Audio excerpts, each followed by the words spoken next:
Let's go. It's Wednesday. Welcome to the Educated Homebuyer Live, where Josh and I update you on everything that's happening in the economy, interest rates, inflation, the Fed, all of that good stuff while we answer your mortgage and real estate related questions. If you're watching this tonight, do us a favor. Let us know where you're watching from. We'd like to know where our guests are. A lot of, regular viewers show up every single week.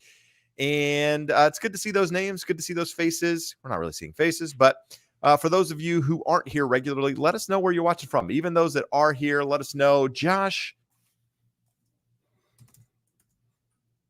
this week we did say that there was going to be a lot of reporting. We've had interest rates move favorably, which we're going to discuss tonight in some detail. But welcome to the show. Jeb, the key and most important thing is we have had the first week of the football season, and my fantasy team is 1-0, despite the fact that I was certain that I was watching a 42-yard field goal take me down to defeat. But thankfully, the YouTube TV was a little bit of a lag in there, and the scoring on my phone had already updated, and those points were already counted, and I was still winning. Listen, for anyone who bitches about not having enough time to do their daily life and job and then go out and have a fantasy football team, there's no empathy here, Josh. You can use that time. I did miss all of the waiver claims last night because I got home and I ate and went for a walk with the wife and I went to sleep. And about 2 a.m, I woke up and I said, I'm getting no one on waivers. No one. Anyway, guys, welcome back. So house cleaning items before we get into some charts this week. We recorded an episode on the Educated Homebuyer podcast, which is on YouTube, which is on Spotify, Apple, wherever you get your podcast, with Logan Motoshami, Housing Wire's chief economist. We talk about everything: inflation, interest rates, the Fed, all of that good stuff. We actually talk about what we need to happen to get rates down to 5.25%, which he believes is a possibility. So if you haven't checked out that episode, go over and do so. If we have some lag on here, let me know. I'm trying to close apps, Josh. Kind of looks like we're lagging a little bit. But with that, I'm going to dive into some charts. Here we go, my friend. All right. We always like to start with inventory because inventory tells the story, right? So currently, what we saw was inventory actually drop a little bit here. I gotta get my worksheet up. It did not stay up here. Sorry, guys. Thought I was prepared. I am not prepared. All right, here's where we are. Inventory dropped to just under 704,000 unsold single-family homes this week. We're down for 2 weeks in a row, but we're still 38% above where we were this time last year. Mike Simonson of Altos Research, where these charts come from, says that you should expect a 1% increase next week. It's normal for mid-September. So likely see a pop here in inventory next week if history repeats itself at all. Now, there's going to be a lot of inventory charts here because it's varying across the nation. And as we talk about, supply and demand is everything, and it's important to look where we are across the board. But we're going to start with looking at where we are in Orange County and Huntington Beach, where we're located. So inventory ticked up week over week, up 2.12% in Orange County, now sitting at 3,629 homes.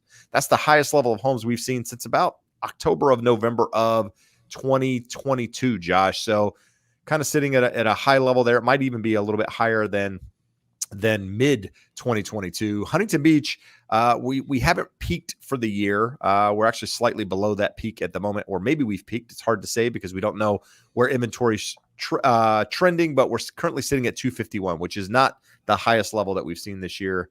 But we'll likely see that number here over the next couple of weeks if seasonality continues to play its part. Jeb, looking around Huntington, I feel a lot like the folks here on the channel that pipe in, a lot more listings or a lot of price cuts in my area. What I try to actually go, why is this happening? Almost all the stuff I see sellers being more aggressive and like pushing prices and just continuing to expect things to go up. Everything in my neighborhood, it almost all comes on overpriced, and then it gets cut, and then it's still selling. But when you're seeing a little bit up in inventory, I don't know what you're seeing out there, but when we go through our walks every night, the homes that coming on in my neighborhood, everyone's coming on really aggressive, and within about a week or 10 days, they're cutting the price. I would say that, if it's under 1.5, it's still really aggressive out there in the market. If it's priced pretty close to right, because that's essentially entry level now, which is asinine, which is crazy to think, but it's reality here, at least where we are. So it's, and then once you get above that, it does start to slow down. Seasonality, affordability, all of those things are playing a part. But we're going to see how affordability is actually improving a little bit here as we look at some charts tonight and talk about what the Fed's doing and all of that good stuff. So active inventory. So this is pulled from calculated risk. This is going back for the final weeks in August. I highlighted this one because Denver is the only market out of those that he pulled there that actually shows not only year over year increases in active inventory, but inventory increases going back to 2019. So up 14.7%, whereas Vegas, the Northwest, Portland, San Diego, Santa Clara, all of those are still down versus 2019. And we're going to see that as we look at some more charts too. So 1 year change in active housing inventory for sale. So this shows the shift between August of last year and August of this year. You can see California, 41% more inventory, or just Florida in general, 66%. But look at those markets that are still in, high demand, where you're talking about, homes still selling above the asking price. The Northeast, you got New York, 2%, New Jersey, 16%. So these markets, a lot less increase year over year. And those are the markets that are still seeing some of the craziness out there. But those that are seeing the big numbers, you got Washington at 50%, 49%, Arizona at 45%. I wonder if I could name all those states, Josh. Just stay out of the Northeast and you'll be okay. I think the Northeast, I'd be good. I think it's the middle of the country that I'd be screwed on. Active housing inventory for sale compared to pre-pandemic levels. So this shows the shift between 2019 and 2024. So whereas California was up 41% year over year, we're still down 28% compared to 2019. Florida, it's up 6% compared to that. Texas up 8%. And you can kind of go through the charts here and look at it. New York, which was one of those ones that was only up, a minor amount there. It's up, it's still down 46%, almost 50% from where it was in 2019. And that's why a lot of those markets are still seeing crazy things with regards to pricing and, time frames and days on market, all of that crazy stuff. So inventory of homes listed for sale. So this is a different chart, just showing the percentage of change from 2017 to 2019, same month average, right? Versus where we are now. I mean, you can see Lakeland up at the top, right? A huge, increase in inventory. And I could go through those markets, but I can't really see a lot of them where I am. Austin, I know, is over there. San Antonio, Texas, Denver, Colorado. All of those are on the high side compared to that average between 2017 and 2019. Whereas the national average is still below. California is still below. San Diego, some of those other markets there. Hartford, Connecticut at the bottom of that list. With very little inventory compared to 2019. New listings. So new listings, 62,000 new listings unsold, plus 12,000 that went to sell immediately once coming on the market. That shows that there's more sellers than 2023, but we're still below the pre-pandemic. And that takes us into this chart here, looking at calculated risk numbers from August. You can kind of see up year over year, pretty much in every market there, except for Portland. And then compared to 2019, we're still down with regards to the number of listings actually coming to the market. That week over week change went from 704,335 to 703,646. Right now, the peak for the year, 704,744. That was 2 weeks ago. The question is, are we going to continue to trend lower, or are we going to break that number? Weekly new pendings. So we've got 62,000 new single family contracts. We're still on pace at the moment for 4 million existing home sales in 2024, which is essentially what Josh and I kind of talked about at the beginning of the year. I think I said 4.2, 4.3, somewhere in that ballpark. It looks like we're going to be below that because again, rates just didn't drop as quickly as we thought they would. Median price of homes under contract, 380,000, just barely above last year. 2024 was averaging 3 to 5% gains over 2023. And they're expecting to end the year somewhere between 0 and 3% on that home price appreciation range, which is more or less in line with what we've been talking about here. Price drops actually declined a little bit, sitting just under 40%, and looks to maybe have peaked for the year. This is the time of the year, whether sellers either decide to reduce or they just withdraw their home from the market. So the question is, which are they going to do? How badly do they actually need to sell? And Josh, this is a chart that I thought was interesting, just showing number of cities in each state that are considered, where the average price home is $1 million or more for the 30-something percentile to the 60-something percentile, right? So California's got 218 cities. How many total cities are in California? Do we know? Do you know? Thousands. Okay. Thousands. Well, 218 of them are $1 million zip codes. And I think probably, I would say the majority of them are probably sitting in Orange County out of that, if you categorized it by county. But anyway, Jeb, I wasn't just wrong. I was horrifically wrong. There's 482. All right. So we're moving along. Annual working hours per week. So we talk a lot about jobs. We talk about employment slowing. What are we looking at here? Just wanted to start with some positivity for everyone who feels like everything, especially after watching the debate last night, for everyone who feels like the world is awful and everything is worse than it used to be. We have a chart here that shows everywhere in the first world, people work less. Now, granted, most of that improvement came before the 1930s or so, but we still continue to trend in the right direction where average working hours per worker are decreasing. So remember that we do have real wages increasing meaning that wage growth is exceeding inflation, and it did that even through the elevated rates of inflation, and we're working less. So we got some data today. Jeb, don't really need to go into the details. CPI and core CPI, both about as expected. Core CPI was a little bit hot, and headline CPI was a little bit better. But looking at this chart, the important thing to see is that it continues to move in the right direction. When you start looking at 3-month, 6-month, 12-month, we're getting closer to where the Fed wants to see it at 2%. And that's what they're looking at. They're looking at the trend. Where are we moving? Importantly, Jeb, when you look at the data, motor vehicle insurance and shelter were 89% of the inflation. If you take those out, inflation is way below 2%. We can't take those out. Most of us need to drive. We need insurance. We need shelter. But we've talked a million times about how the shelter measurements lag where the market is actually at. So from that perspective, probably continue to trend in the right direction. This is, we always talk about this, Jeff, and I can't remember Cleveland which Fed. Is it Cleveland Fed? So the Cleveland Fed does their nowcast.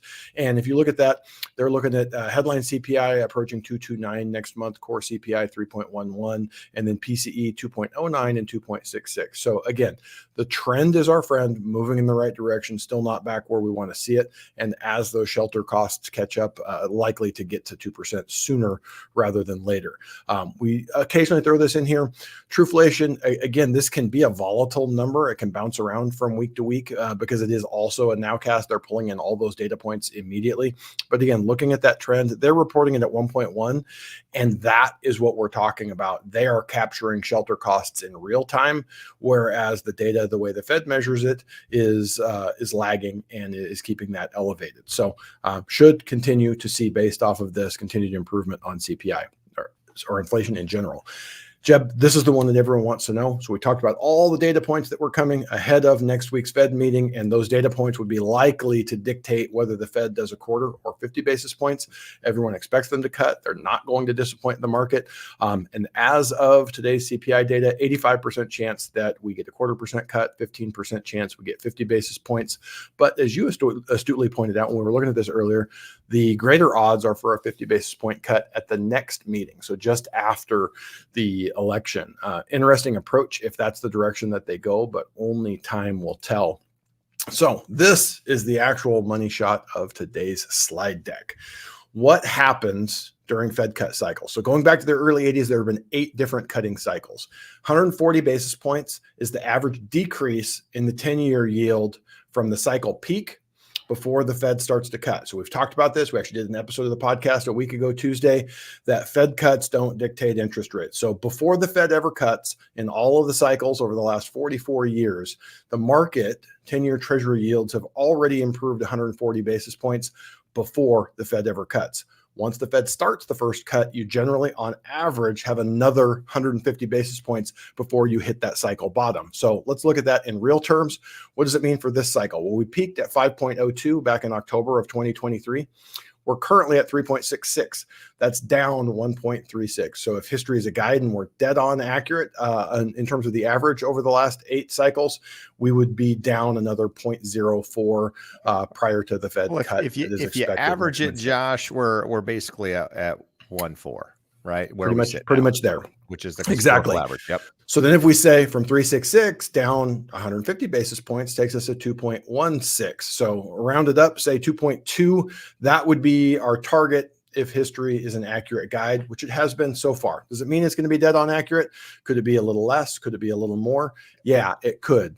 And to be clear, guys, this is the 10-year note. This is not interest rates, right? So we're going to translate that into rates here right now. Absolutely. So let's look at that. We talk about the spreads between treasuries and mortgages, and they are elevated historically over the last 40 years, anywhere from 1.7 to 2%. And they've gone down as low as 1.1, 1.2, 1.3 for extended periods of time. So we can go a lot lower than this. But let's say we get to the high end of average, which is 2%. If you get a 2.2 treasury, a 10-year treasury, and you get a 2% spread, that puts you at 4.2. If we're where we're at right now, which is like 2.45 to 2.5 over the last few weeks, it's been bouncing around. 2.45 and the 2.2 gets you to 2.6 or 4.65. Any way you cut it, that's rates going below 5%. Now, does history always repeat itself? No, it doesn't. But we've got 8 cycles over a long period of time. And those are pretty reasonable expectations of where we go. Every time we talk about interest rates, we get people say, oh, you're never going to see rates look like we'll never get rates back in the 4s. Time will tell if we get rates down in the 3s and the 2s and the 1s, but it is quite likely that in the next year and a half, 2 years, we're going to see a 4 handle on interest rates. And Jeb, as a matter of fact, you and I were pricing out a VA loan. You want to pay 1.5 you're at 4.875 as of today. So we don't advise doing that because those rates are also likely to go lower, but that's where we're at. So looking again at the 10-year, this is just a chart that tells you all of those trends continue to line up. So from that peak back in October of 2023, we went down, ran back up to almost as high as 4.8. Did we get to almost 4.8? But you look at all of those down channels, down trends. We've actually had a little breakout to the downside, but I threw some of those wedges on there, Jeb, that you've been tracking. We're breaking out of all of those wedge patterns to the downside. So both fundamentally in the things that we're seeing, expectations for the Fed, what is likely to happen for the economy, the technicals in the chart, everything tells us that interest rates will continue lower. So what does it mean in terms of mortgage rates? 6.11 is what Mortgage News Daily is reporting today. What I want to say to you guys, conventional rates, there's not an average rate. I have locked rates lower than this for borrowers this week. I've locked rates considerably higher than this. If you have a high balance loan, if you have a lower credit score, if you have a very low down payment, you're going to be higher than this. But people that have a 50% loan to value and an 800 credit score, probably going to be able to do better than this. So it is important to consult a mortgage professional that you trust, see what those numbers look like and see where they go. And back again, FHA and VA reported here at 5.65, 5.67.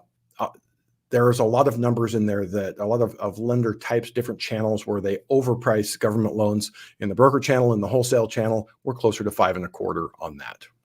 Gotcha. Yeah, you were saying you locked one at 5.875 and VA and FHA are down in the low 5s. So you've got rates moving lower or lower than they were, probably moving even lower from there. Next Wednesday is when the Fed meets, right? So next Wednesday, we're going to know exactly what happens with regards to the Fed cut. But more importantly, you get the conference afterward, right? The press conference afterwards is a better indication of what is likely to come. And that's really what moves the markets. But don't expect to, wait until Wednesday to lock rates thinking that you're going to get a better rate. If you're going into Wednesday and you're close to closing you almost have to lock it in because I mean, you're there. And the chances of something happening major to move the market even more, I don't think, I don't think that's reasonable. Josh, what are your thoughts on that? Because we're going to get questions about that. Should I lock now or should I wait for the Fed meeting next week? How much of it's priced into the market? So we saw rates get a tiny bit worse today. When I say a tiny bit, imperceptibly, you would probably get the same quote from me today as you did yesterday, but looking at my rate sheets, just imperceptibly worse today versus yesterday. And why is that? Because we got that CPI data. It wasn't the big downside surprise that would have pushed the Fed to definitely go 50 basis points. So we probably had more than 25 basis points priced in, and it's backing off a little bit of that. Now, is the Fed going to disappoint and not give us 25 basis points next week? No, they're going to. So I really don't see rates getting worse. But by the same token, it played out about as expected. And my continued belief is that we will see a slow grind lower, barring economic surprises to the upside or the downside, which either one are possible, especially as we head into an election season. I will say this. In terms of interest rates, both candidates want to spend more money than we have because they're politicians, so they want to buy votes. One wants to spend considerably more than the other, but neither one of them wants to put a stop to spending.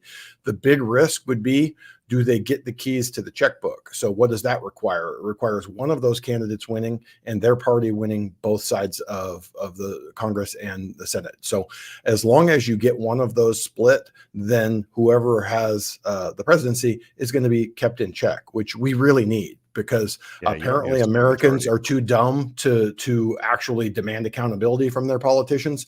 So we just hear their grand plans for spending money that we don't have. So the hope is that we keep divided in gridlock, and whoever doesn't get the Oval Office gets the other side and can keep the checks on the other one so that we don't spend any more money than we have to. All right, guys. So that was the chart side of the show tonight. Do us a favor. Let us know where you're watching from. I know we got a lot of people that have already commented. Let us know. There's a lot more people in here now watching than there were previously. So would love to know where you're watching from, and let us know what's happening in your market. That would be helpful too. But more importantly, if you have questions, let us know. Because that is what the show's all about. It's really helping guide you guys by answering your questions and helping you become educated home buyers. So with that, Josh, we're going to start with a question. Let's see here. I'm going through some questions, trying to figure out. This is an easy one. The pretty professor says, Bebo. Am I Bebo or are you Bebo? Well, Bebo asked the question before that the pretty professor was asking a clarifying question. Well, you be Bebo. Bebo. Here's Bebo. Here's Bebo's question. Well, we're actually in Orange County, California, rather, not Florida. So Florida, California is where we are. But nevertheless, Bebo has a question. Says, I bought a house 2 years ago with an interest rate of 7%, and now I'm looking to refinance. I live in Orange County and would like to know how much the fees are for refinancing. So Josh, summary. When it comes to refinancing, what are you typically looking at with regard to fees? Is there a no cost refinance option, or are you always going to pay fees? What does that look like? So Bebo never came back and answered whether they're in Orange County, Florida, or Orange County, California. In Orange County, California, if you bought 2 years ago, you probably have a fairly large loan unless you made a big down payment. So the bigger the loan is, the easier it is to get a relatively small credit. So let's say you bought for $700,000, you put 20% down, you have a 560 loan, you still owe 550. If you increase that rate 1/8%, it's going to get you about $2,500 credit to cover all of your costs. And that's plus or minus. I mean, there are a number of things that come into play there. Biggest one is, do we need an appraisal or not? That can be $500 to $700. We're getting a lot of appraisal waivers. And then the big thing is, again, that difference. A borrower at a 60% loan to value with an 800 credit score is going to have a much easier time doing that no cost than someone who has a 700 credit score and an 85% loan to value. So it really is going to vary. Your mileage is going to vary. It is very hard to just look at Mortgage News Daily or Optimal Blue or anything else that you see online because there are so many variables in conventional loans. The FHA and VA, as long as you're above a 640, you can look at the stuff online and you're going to get pretty close to that. But I would say plus or minus $2,500. And the big one that comes into play, some areas around the country have recording taxes. Other BS government stuff. I see situations. We had one in Florida here recently. There was a $4,000 tax for recording the refinance documents. Our total loan costs were like $2,400. They had to pay $4,000 to the state for the right to drop the interest rate on their mortgage. So if you're in California, for most areas in California, a couple of cities have done that fun stuff where they have recording taxes, but for the most part, we don't have it in California. Most areas don't, but it is important to know that. I had a borrower in Maryland that they're in a county that has a nice tax on there, and we had to disclose it to the high side. And they looked at, whoa, what are all these costs? And, well, we're waiting on clarification from the county of what exactly that tax is going to be. Apparently, if your loan amount goes up, they tax the increase. So if you did cash out, you would get taxed on it. But it's important that when you're talking to a lender that they understand that piece too. All right. We got viewers watching in Southwest Oklahoma, Cincinnati. What else do we have here, Josh? We've got Savannah, Georgia, Delaware. Maryland. What's that? Delaware. Oh, relocating to Felton, Delaware from Philadelphia. So they're between one of those two. North Laurel near Fulton. I think that's California, right? Dayton, you said Pennsylvania already, or Delaware to Pennsylvania. We've got Indiana. What else do we have here, Josh? I ask them, so I feel obligated to Irvine, Central Valley, Dracula, Georgia. Never heard of that before. Dracula. Seattle, Virginia. We got the whole map covered. Yeah, Virginia, New York, Louisiana. Yeah, guys. So thanks for watching across the nation. We appreciate that support. But do us a favor. If you have questions, put them in here. That's what makes the show actually go on. So we got Willing. Before you go there, hold that, because this just reminded me. Joyce, you're in Virginia and you wanted to see VA Earl terms, and I never got a phone call. So I was sad. I've been waiting for the last 2 weeks by the phone. So give me a call and we can see what makes sense for you. Man, VA loan rates are crazy right now. Good. Anyway, Willing has a question about how tips work when calculating income. So if you have a borrower, Josh, that's been on the job, say 8 years, how do you calculate tips that shows on the pay stubs, that doesn't show on the pay stubs? How does that work? So the easy method, assuming that the payroll provider, so it says it shows on the pay stub and they've been there for 8 years, we would want to get the final pay stub from the last 2 years. And then we're going to average 2 years and year to date, since we can pick those up on the pay stub. If it's not on the pay stub because it's reported, they don't have access to those pay stubs. You said it's reported. The employer should have that broken out as well and can do a verification of employment and give us those numbers, but it's variable. So you're going to have to average that. All right. Question about refinances. Do they get more expensive the higher the loan amount, Josh? Short answer is yes, but not nearly as much as you would expect. I am sort of stunned and amazed at the bundled title and escrow fees that we can get. And let's say if you have $800,000 loan, it might be $1,500 for title and escrow. And if you have a $400,000 loan, it's $1,100 for title and escrow. So is there a difference? Yeah, but it's almost imperceptible. And again, as we get to those bigger and bigger loan amounts, most of our clients will just bump the rate a tiny bit and do them no cost regardless. All right. Just call me Brian. Think he might be a little misunderstood here. Says, why are VA loans so high in comparison to FHA or conventional? And that's exactly the opposite. So FHA and VA are both really low compared to, say, a conventional loan. So conventional loans today, Josh, you mentioned you just locked one at 5.875. Mortgage News Daily was quoting 6.1 or so. You're telling me they're in the low fives, right? The VA, yeah, VA is absolutely going to be in the low fives. The important thing here, why is it so high? Because you're literally talking to the wrong lender. Retail lenders, for whatever reason, love to overcharge veterans and FHA buyers so that they can subsidize the rates that they charge on conventional loans and be more competitive. So if you're getting quoted anything that doesn't look competitive to a conventional, it should be significantly better than a conventional. Make another call, reach out to a broker. You can use, Jeb will throw up the link, but you can reach out to us. If it's not in a state where I can help you directly, we'll get you connected with one of our friends who absolutely can. Yeah, just use that link there, scroll in the bottom, and it'll actually get you in touch directly with Josh there. So let's go. We got a lot of questions around refinancing there. M3 Fever basically just confirmed, yeah, VA is low right now, just locked today. If you're looking for a comparison, make sure you talk to Josh. Conventional loans, FHA, if we have 20% down. So conventional loan versus FHA, if you have 20% down, Josh, which is the better option? 20% down is the magic, because with FHA, if you put more than 5% or more down, you still have 0.50 mortgage insurance. So that's about how much better the interest rate is on an FHA. So unless you have a really low credit score, a 620, 630, 640 credit score, you're probably going to be well served, because the payments will be similar even if you're on the lower end of that credit score. But with the conventional loan, you won't have to pay the 1.75% upfront mortgage insurance premium in addition to that 0.50 monthly. All right. We have a question here from Elmer saying, can I reorganize my loan balances if I have a rental property with a large equity amount? I'm not sure what reorganize means, Josh. If you understand that, just... I'm wondering if they want to take some money out of the rental property.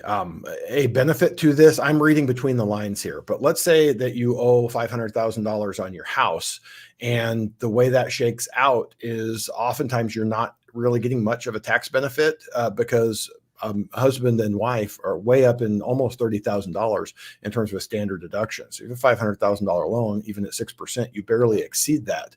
If you were to take cash out of the rental property and pay that off, the rental property, you're always going to be able to deduct that interest against the rental income. So you can reduce your taxable income. So again, reading between the lines, but that's what I would say is he's asking, can I take some money out of one property to pay down or off another? All right, good stuff. Let's see here. Question we get all the time, Josh. It's going to be the refinance show because rates are moving down, but we are here to answer those questions, so we'll do it. Let's have fun is asking, how soon after closing can I refinance? They just closed a week ago, Josh.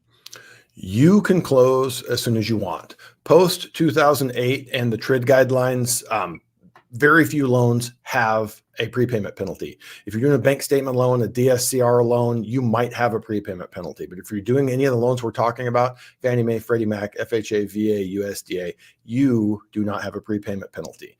So the question that I always say is, how much did you like your loan officer?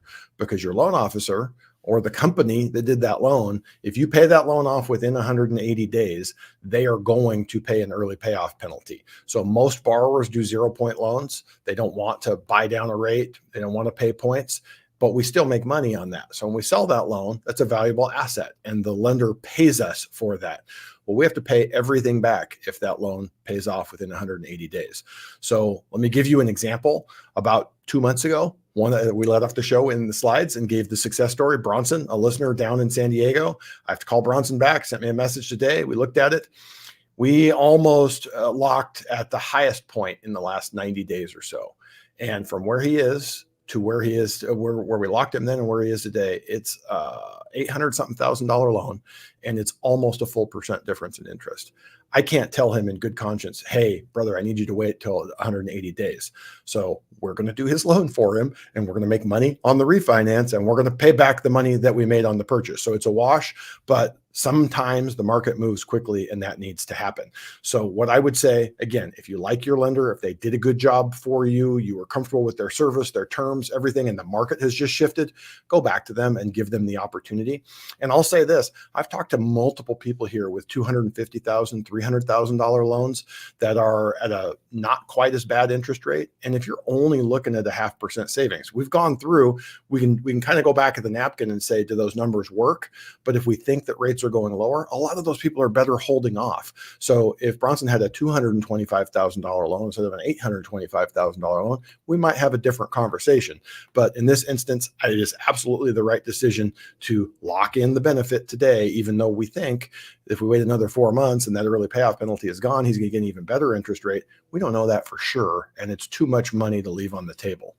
All right. Following up on where are people watching from, we got Kimberly in LaGrange, California, Haley in Louisiana. We got Arturo in New York, John in Virginia, Tombo in Albuquerque, Blake in Omaha. I mean, we really do have, we got Dejit maybe in Fresno, Omar in Sacramento. Sandu. There you go. So we've got the entire United States covered, I think, if I look at the map correctly. All right. Let's see here. We got Knoxville, Tennessee, Redondo Beach, so Boulder, Colorado, Maryland, Tulare. So everywhere, guys. Anyway, so with that said, we don't have a lot of questions. We got a lot of cities, but not a lot of questions, guys. We're here to answer questions and help This guide is you. another refinance one for someone who also has another cute animal here as their profile. But Night Panda says locked a 7-year arm at 4.25 in 2022. Freaking out what would happen in 5 years. Will we ever see a 4% rate in the next 5 years? Go back and watch the top of the show. We just gave a formula for being there in the next 12 to 24 months. Is it a guarantee? Is it even a prediction? Not really, other than it's a prediction in the sense that we look back and analyze data back to the 1980s, and it generally tells us when we get to a Fed cutting cycle, we're going to see another 150 basis point drop from where we're at, and we should see yields normalize. Now that we looked at the numbers, Jebs, anywhere from 4.25 to 4.75. So if you did a 7-year arm in 2022, you have until 2029 until that thing adjusts, and then there's caps on it. So even the first year, it's not going to go up more than 1 to 2%. So you probably have until 2030. I wouldn't panic and take a 5.75, 6.25 rate today when you're already at 4.25. I'd see what happens in this cutting cycle and see what happens with the economy and how low rates go. If you can get it down to 5% on a 30-year fixed, maybe that's the decision to make. There you go. Good stuff. And also know where you are qualifying wise, right? If you're retiring in a year or retiring in 2 years, or you're not able to qualify because of whatever, then you got to factor that in, whether or not you're actually going to be able to take advantage of refinancing if the opportunity presents itself. So all of that stuff is super important. And, you know, people like me in self-employed business, you don't know what year over year is going to look like in some of these cases. So you got to kind of take your, the opportunities when they present themselves versus just waiting for, say the all-time best. Josh, I got one I like here. All so right, we get this question asked in a different way often, but not in this way. So Arturo says, I locked a 30-year FHA rate at 7.25. My closing date is within a week. Can I get a better rate? It's going to come down to your lender. Your lender may say, hey, you're a week away from closing. You don't have enough time to switch lenders if I say no. And so I'm going to hold your feet to the fire and make you close at 7.25. If they understand that maybe you can go to the seller and get a 10-day extension and switch to a different lender and get a 5.5 rate, a 6% rate, wherever your credit score falls in. And assuming your credit score is over 640, that rate should be closer to 5% than 6%. So from that perspective, you have a huge amount of savings. That is in essence called a renegotiation. Yes, I asked you to lock me in. Rates moved way more than you or I, Mr. Loan Officer, expected. I'm asking you to do the right thing and maybe split the difference with me. Maybe they get you down to 6.25, 6 3/8, whatever that number is. That still is a very profitable loan for them. Most lenders have a rate lock renegotiation policy that says if the rate moves enough, which is generally more than 100 basis points, which is more than 0.25%, rates are way more than 0.25%. You're probably more than a 1% in rate. So if you don't ask, the answer is always no. I would say absolutely reach out and ask. And I don't know, some lenders are turds and they will hold your feet to the fire and say, nope, no one can do a better rate. And you may have to go talk to someone about getting another quote and possibly moving the loan. I would talk to your agent, have your agent talk to the agent on the other side and just explain the situation. You know, if the seller is not in a position where they have to close immediately because they're buying another property or whatever, or maybe they've already bought it and just, I mean, maybe you're willing to pay a per diem per day for staying in that property or extending that escrow a couple of days in order to make this happen. That could be worth it. I mean, it could be worth paying a little bit more money to the seller to give them time. If I were a seller and that I understood the market dynamic, I would probably give the buyer an opportunity just because of how much the savings is. I mean, I think that's a reasonable thing, but you can't count on it, but you don't know if you don't ask. So it's worth asking for sure. Makai says, I'm interested in new construction. I've been told that I should get my own building engineer or home inspector during the building process. Could you explain that a little more and how it works? So I've never heard of having your own building engineer or inspector during the building process. What I have heard is after it's built and you're in contract to buy that home, then having, your inspector or in some cases an engineer go out. Now, in the case of new construction, I don't know that you need an engineer because the engineering should be done per plans and per city code and all of that. I don't know that you need that. The home inspector is handy in the sense that to check building codes, really. I mean, not building codes, like permitting type things, right? That's where an inspector, a city inspector, is going to make sure things are done by the book. The inspector is there to more or less make sure that things are functioning properly in the house, not the integrity so much of the house, but the inside, the electrical, the plumbing, all of that good stuff. And I absolutely think you should hire your own inspector to do that, because builders build homes. They're building them quickly. They're building them for top dollar. They're not there to dot the I's and cross the T's so much on some of these things. They're trying to get through the process quick and move on to the next one. And you need somebody that has your best interest in mind. And a lot of times that means hiring your own inspector. I follow this one guy on Instagram. I don't know if you guys know him or heard of him. I don't know his name. But this dude, he's getting sued by like every builder because he just, he goes through and shreds these houses, like every problem.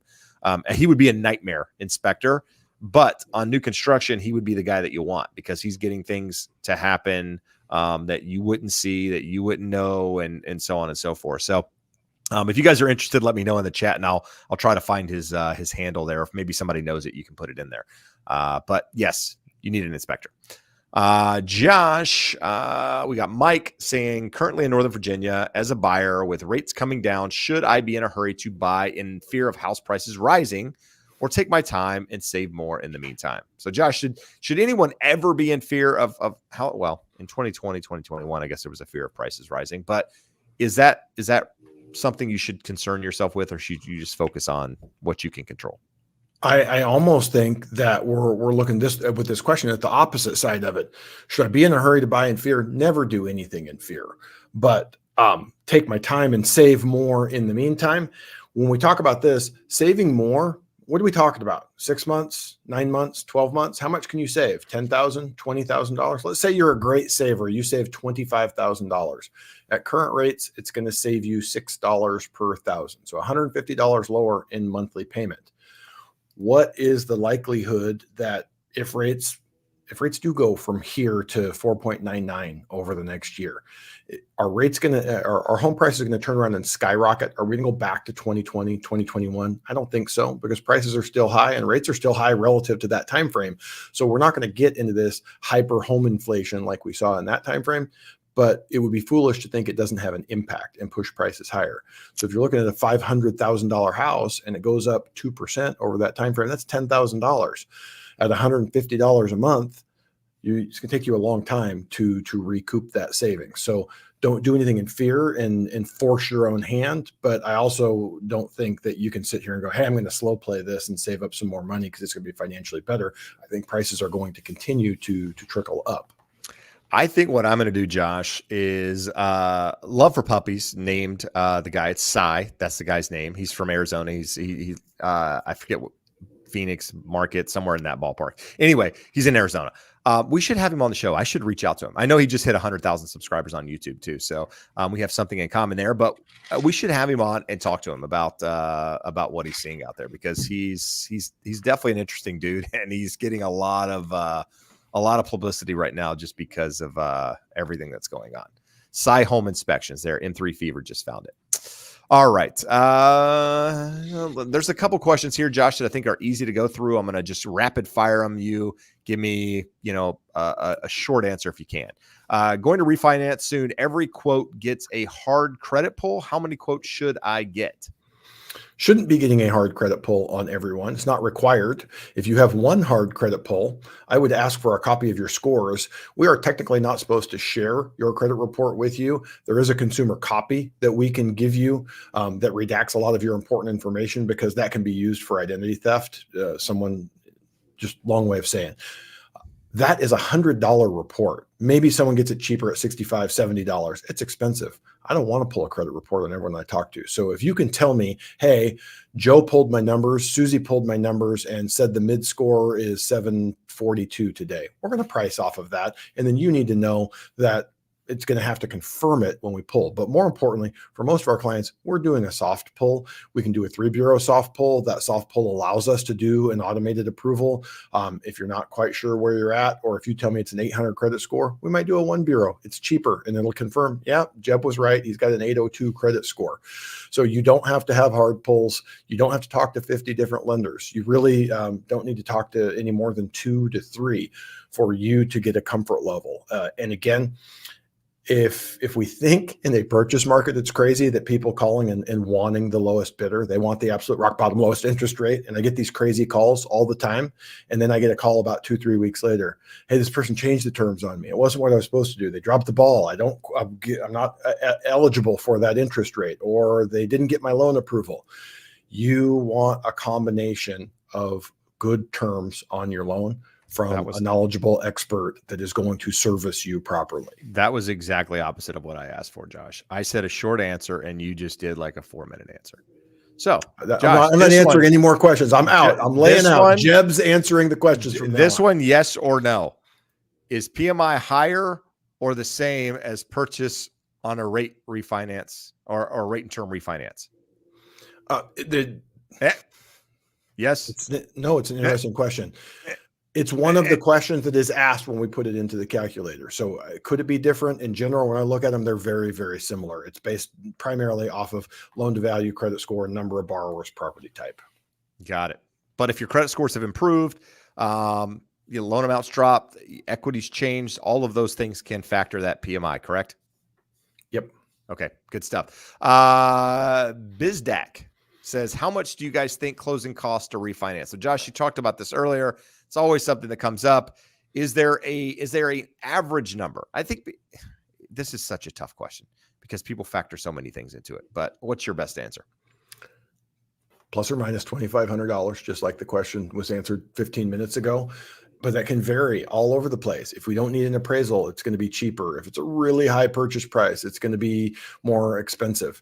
So if you're in an area like we talked about Florida, where you have these recording taxes, the biggest thing that I would say, I get people call, oh my God, you said my closing costs were $2,200. This says it's $9,000. The way the loan estimate reads, it adds your prepaid items, the amounts required to establish your impound account on your new loan, including prepaid interest that has to get collected through closing. It includes all of those, and it calls them closing costs. Those are not closing costs. Go look at box A, B, and C, which are totaled for you in box D. And technically, I would say add box E. Those are closing costs. F, G, H, I, J, all that crap, those are not closing costs. It's something that your loan officer should be talking you through. I have seen 5 loan estimates from 5 different lenders this week, and they are all horrifically inaccurate.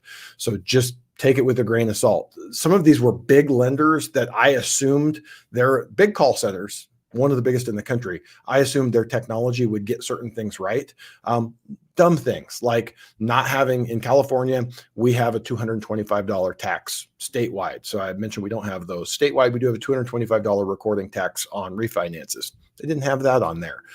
Look at another one, and they have, just any number of little things missing that are inaccurate, or not saying, hey, you're going to get this much back at closing. Well, you're not, because they used your loan balance as your payoff instead of your loan balance plus 20 days of interest.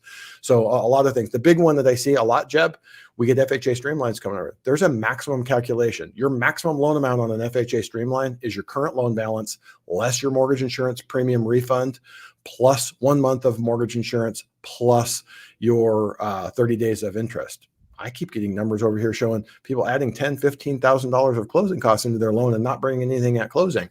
It doesn't work that way. So they're counting on getting you into the process, manipulating those numbers, and then convincing you to bring in the amount of money that you need to with a lower loan amount. All right. A couple of questions here, Josh. I saw one a minute ago that was a quick one, and now I have lost it. We'll just go with this one. Kimberly says, we want to buy our first home in another state, but won't fully live in it until my husband retires next year. I was told it would be considered a second home. Why? We live in his company's housing now. So Josh, why is that? Because you are not there and able to occupy it full time. It would be a second home. If his company gives him a letter that says he can work remotely and he just comes into the office every now and again, Yeah, we can do that. The only thing that having the company housing does for us is if your company verifies that we have company provided housing, we don't have to count that housing expense against you in your debt to income ratio. But if that's where you're living full time because you have to be there to be at your job every day, that is a second home. All right, good stuff. Number 7 says, how is new construction going? I hear buying towards the end of the year with new builds is a good idea. Here's the deal. Different markets, different ways, right? Some markets have a lot of inventory with new construction. Other markets don't have a lot. It sells as it becomes available. A lot of it's built not on spec, but built on demand to some degree. So a lot of this stuff's already sold before it's ever built. And so understand your market. Also understand that not all builders have the same fiscal year end, right? So some might need to get things sold before the end of the year, whereas others might need to get it sold by the end of September, right? I mean, maybe this is their fiscal year end and now is the time they're liquidating so they can hit their number. So it all varies. I wouldn't read too much into that. It's kind of like car sales, right? Every holiday they have some sort of major deal going on. It's not that. It's finding the right property at a price that you're comfortable with, at terms that you're comfortable with, and everything else kind of fits the bill. That's what you need to focus on versus saving $10,000 on a new construction house. I mean, is it possible? Sure. But again, if it's a market that has demand, it's not going to matter what time of the year it is. You're just going to have to deal with whatever the market's doing. Builders got burned really, really bad in 2006, 2007, 2008. So they've been very conservative and they've been very good at forecasting and controlling the amount of units that they complete and then controlling incentives to keep them moving. So I would say, like Jeb said, nothing not necessarily magical about the end of the year. There probably is about their fiscal year if they want to hit some unit numbers, some gross sales numbers. But those guys are smart. If you watch their earnings calls every quarter. It's not to say they can't make a mistake or screw something up in terms of their forecasts and projections, but they're not going to put a glut of homes on the market in the fourth quarter and go, oh, hey guys, we got to cut the prices on these a bunch. All right. We have a question about Trump, Kamala, interest rates. We're going to save that to the last question, Josh. So tonight, as we exit, that's the question we're going to address. So if you're interested in that question, Jeb's going to tell everyone who he's voting for. I'll tell you exactly who I'm voting for. And I'll be completely honest. I really will. I'll tell you. Do lower rates ultimately result in higher prices? Net higher demand, lower prices, or net lower prices, net higher supply, or no material impact? So I think traditionally speaking, lower interest rates equal higher buyer demand. You're kind of at this weird point in the market where affordability is clearly an issue. So rates coming down 0.25%, 0.375%, yeah, it's going to help out affordability, but not to a point where I think it's going to see a big push up in prices. Now, if interest rates drop a point and a half, something like that, where you can see affordability improve, I wouldn't substantially. I mean, if that's the right word, yeah, I think it could push up prices. But I think we've seen so much appreciation over a 4-year period of time that you need sideways movement. You need some pullback in prices. You need, some just leveling off in order to have a healthy market. And that's what I'm hoping for.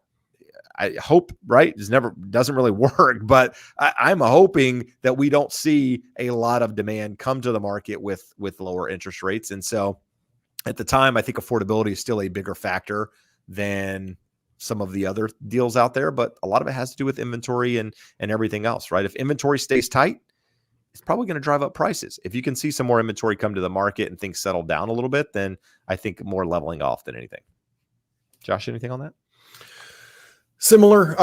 We talked last week that the housing crash bros have been talking for years. Mean reversion, mean reversion, mean reversion. Prices don't mean revert, ratios mean revert. So when we talk about affordability, what are we talking about? A ratio of the household income that goes to monthly payments. And that's when we look at that chart of affordability, that's why affordability is so low. As rates come down, affordability improves and you get that mean reversion without a crash. And another way of saying that is as more households are able to allocate the amount required to buy a new home, you have more demand. So you can't say it has no impact impact, but the absolute levels of affordability will impact how much increased demand. Going from horrific affordability to slightly bad affordability, it increases volume of sales, but it's not going to spike it. All right. We got some good questions here, Josh. Do interest-only loans still exist? They don't meet the qualified mortgage guidelines, so they're niche products. Banks, credit unions can do it. They generally have higher interest rates. Bank statement loans, DSCR, most of those for well-qualified borrowers do offer them. All right. If you had $1 million in equity on a rental property, Josh, would you leave it or would you borrow it? On a rental property, I would consider borrowing it to the extent that my property still has positive cash flow. I wouldn't borrow all of it and go negative on it. And what would you do with that money? Any number of things. We could go to Vegas. We could get some crypto, all sorts of fun things, Jeb. Buy more real estate.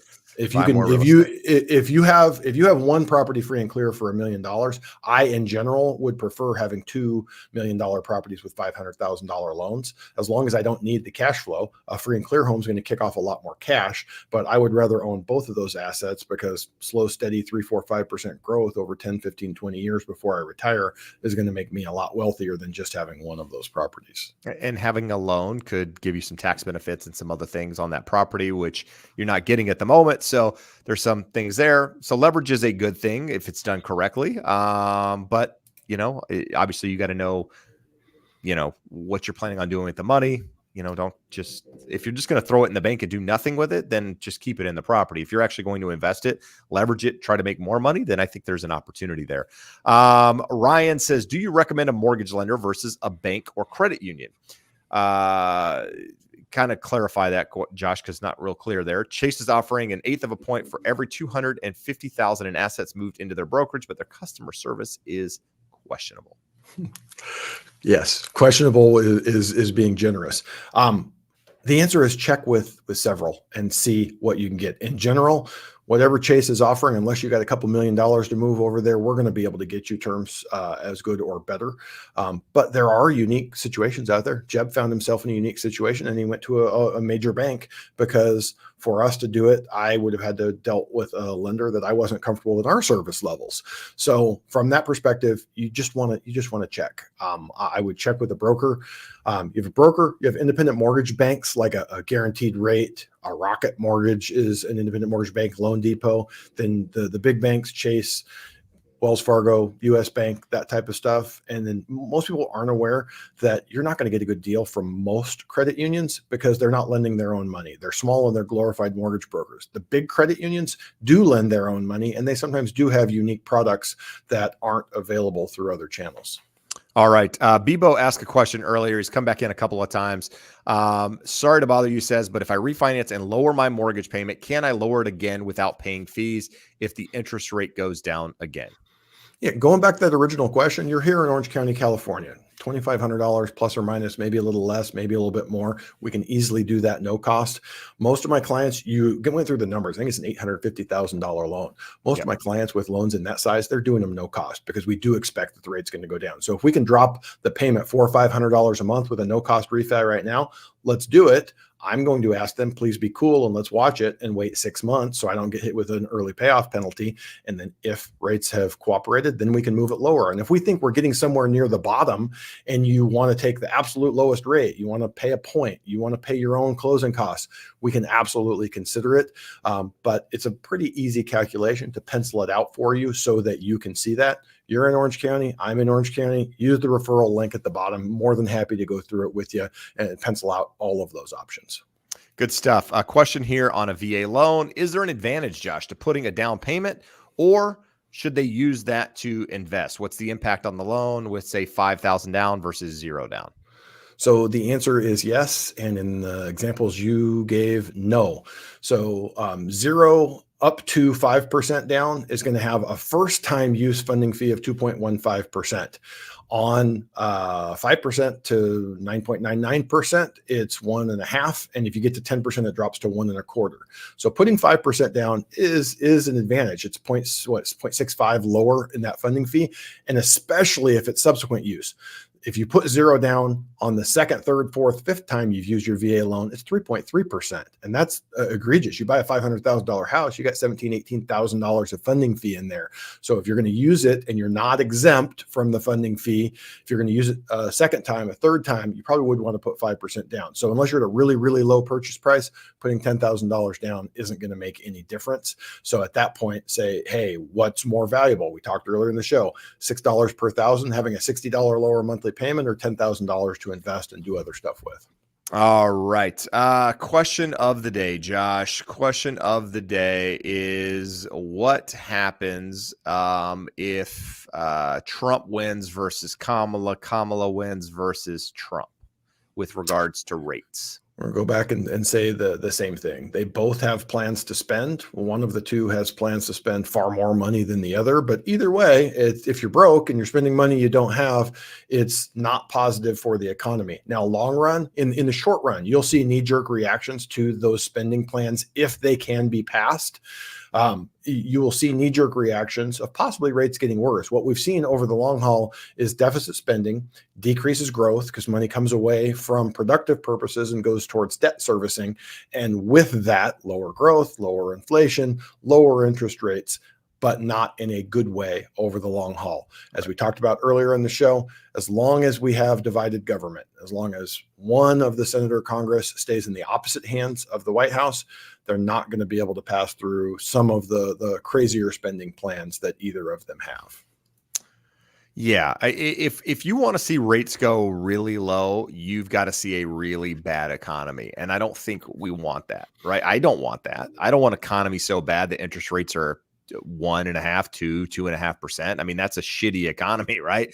That means we're all facing things outside of our control. And that's not good for anyone. You want an economy that's got steady growth where you don't have crazy spending.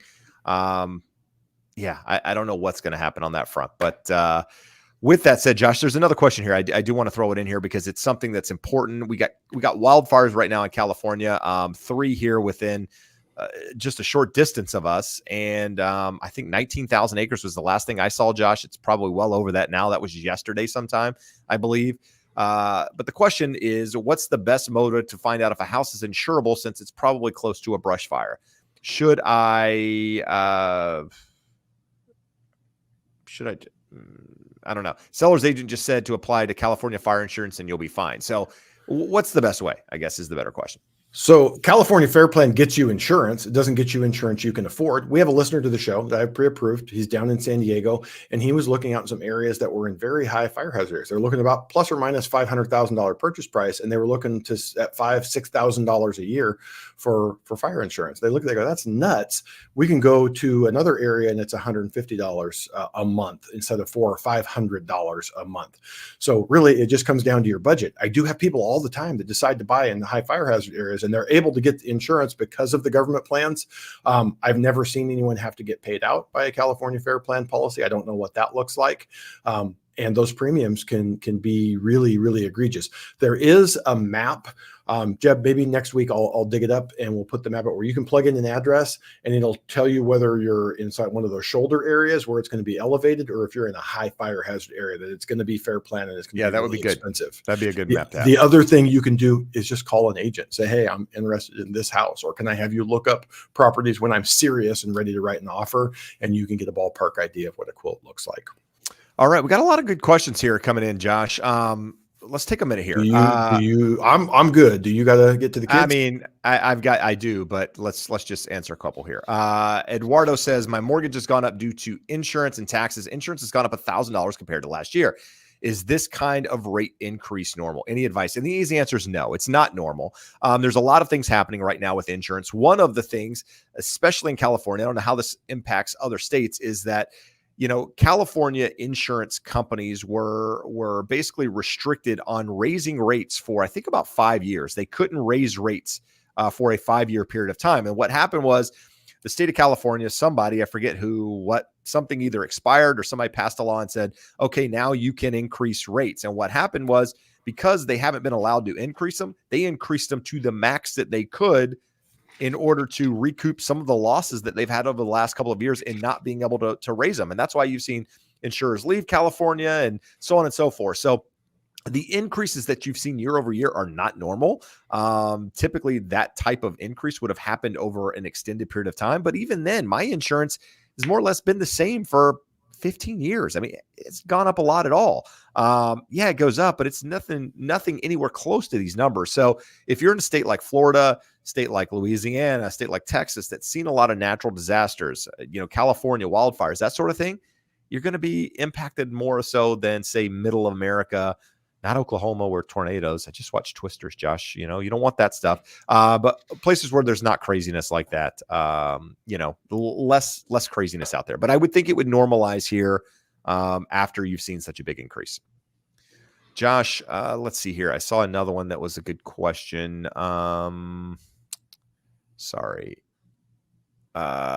Tien, do you think the mass tech layoff in the Bay Area, California, will have an impact to the housing market? Should we see a small price correction in 2025? So, Josh, Bay Area, I'm not even aware of a tech layoff, but I guess there is. What do you see like that happening, impacting the overall market? The Bay Area has always been, so California is more volatile than the rest of the country. The Bay Area is the most volatile of all of California because of the boom bust with the economy when things are going well there. If the tech sector gets hit, if AI doesn't pan out and you see those stocks suffering, you will see a correction in their market. Trying to guess is a fool's game. It's almost like saying what's going to happen with tech stocks next year. I don't know. If you do, more power to you, but there is that cause and effect relationship there. It's just hard to say when it's going to happen. One more with Eduardo, just saying, do you think more sellers will have an issue basically paying their mortgages, being able to afford them because of these types of increases? And hard to say. I think some will, some won't, right? I mean, we know that rental prices have slowed, but they're still increasing, right? To lease my house today, I'd rather own it. I'd rather pay $400 more a month than go out and try to rent something comparable just because of how crazy the market is. So I think it's all relative. It depends on who you are, where you're located, and a lot of other factors. Yes, there will definitely be people impacted that are already stretched to the max, and going up even more is going to be an issue, but you got to compare it to what's the alternative? What do I go to? Right? How much equity do I have in my property? Is there something else I can do, cut somewhere else to make my house work and have a shortage somewhere else? That's all of the factors that play in a slowing economy. The slower it gets, the more of an issue that's going to be. If you can have more of a stable economy with wages still growing, inflation still moderating, those are all things that can be controlled, but to be determined, right? We don't know what's going to happen at the moment. Josh, it's an hour and 6 minutes. I think it's time to wrap up. If you found any value tonight, guys, do us a favor, hit the thumbs up, subscribe to the channel. A lot of good questions tonight. Hopefully we were able to get you the answers that you needed. If you want to talk with Josh, you're going through the loan process, you maybe already in escrow, you've got a rate lock, you want a comparison, whatever it is, use that referral link on the bottom of the screen. We'll get you in touch with him. I've been able to help, I think, about 12 or 13 people with out-of-state referrals this year, refer agent or buyers to agents in other states that have actually closed. A lot more that haven't, but if you're looking, you need an agent, reach out. Would love to be that referral source for you, get you in touch with someone that does business like us. Lastly, Josh, last thing, Instagram. If you don't follow me on Instagram, you should. I do a lot of short clips that are similar to my videos, my long form videos, but in shorter form, where I just get to give you the nugget because I can't take it long. So if you're looking for short information, follow us or follow me on Instagram at Jeb Smith. Lastly, Josh, anything you want to leave with tonight?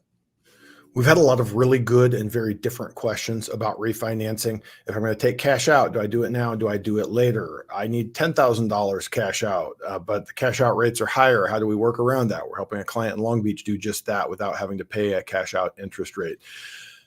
Don't be the person who's calling around. What's your absolute lowest interest rate? Oh, you're going to be $200 lower in closing costs. Oh, you're 0.05 lower in interest rate. You don't want that. You want someone who is an advisor, who can go through this, who can find ways to make the file work for you, who can help you analyze what it actually is going to cost and what it's going to save you and help you get a game plan. We have probably opened 5 or 6 new refinances this week. And I've had 2 or 3 conversations with people with generally smaller loans and not terrible interest rates that, hey, we could justify this right now, but I think it's going to look better towards the end of the year. So you want someone that's an actual advisor that's going to go through this. All reputable lenders should be really close to each other in interest rates. You're going to get a good interest rate, a lot better than what you had previously. And we're probably going to be redoing it in 6, 12, 18 months again to a new lower interest rate. So make sure you're structuring it right and getting the right advice. Most people in our industry can't help you with that. They just want to sell you a loan today. All right, guys. So if you want to see where we can help, that map on the screen will get you there. This episode will be on the Educated Homebuyer podcast on Friday. If you didn't hear earlier, we did an episode with Logan Matashami of Housing Wire, chief economist there. Talked about everything we talked about tonight, but in more detail, where things are headed. So go check out that episode. But until next Wednesday, make sure you're buying right, borrowing smart, and ultimately building wealth. Adios. Amigos.